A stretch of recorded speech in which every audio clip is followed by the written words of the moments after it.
You scared me. That's fun. This is to brighten up the picture. See? Yeah. You scared the shit out of me. Did you get that? So when you're shooting an ultra wide angle lens and you're trying to get low fun angles, the models can't see that they look goofy. Their proportions are getting all thrown off just because of the crazy effect that the wide angle does. So a trick is to tell the model to parallel themselves with the angle of the camera. So let me get a shot right here. Abby, stand straight up. Okay, now angle yourself towards the camera, chin down. Yep.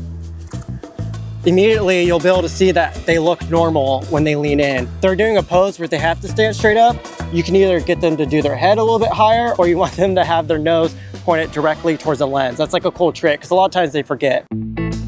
Fun thing about wide angle lenses is you can get the model to do really crazy poses and create shapes. Again, since the wide angle has like such like funky looking effects on the human body, to have fun with it.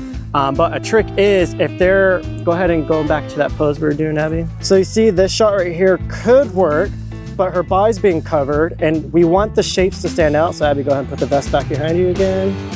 So now we kind of see her waist and her hips a little bit more, and it creates more shape. If you want to do like funky stuff, if the clothes are too baggy or anything like that, you're not gonna really see the shape. So just make sure that their body can be seen a little bit. How can I say that where people won't cancel me?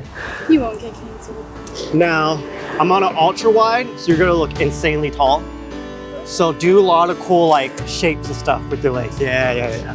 And then look out that way towards the light. Yeah, there it is. Give me movement though. Yep. Move it. As much movement as you can. Yep. Just keep your face in that direction. If the sun gets too hard, feel free to look away. Yep.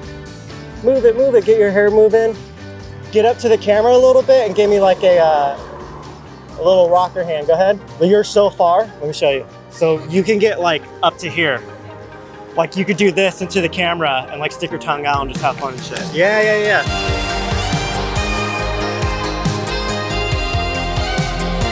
Ooh, that was almost it. Angle a little bit more towards here. Go ahead.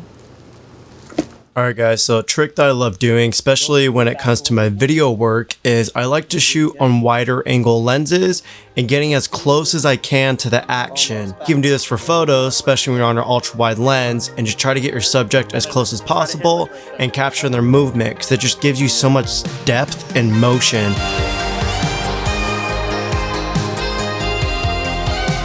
Last, anyone who's wondering, I'm using the original, let me take this off of the camera here. I'm using the original Canon 16-35L version 1, the original. Eventually, I will get the RF 15-35. Right now, I'm not gonna get it, but by the end of the year, maybe, I don't know, we'll see. So I'm just using the original on there, and the reason I'm doing it is because the Canon R5 sensor is just so, I don't know what it is, but you could put an old lens on this camera and it still looks pretty sharp. It also picks up all the defects and all the issues with it too, just because the sensor is so good. I tell them you don't mind it. Also because my portfolio, I'm trying to go for like more vintage look, so it kind of balances out. Hopefully you got something out of here. Not too many tips. They're kind of like simple stuff, but they're kind of just like safety guidelines that I use personally for my work. And if you have any questions, go in the comments. I'm always in there trying to reply to everyone. So yeah guys, it's late. I'm tired. I don't know if you can tell. So yeah, peace.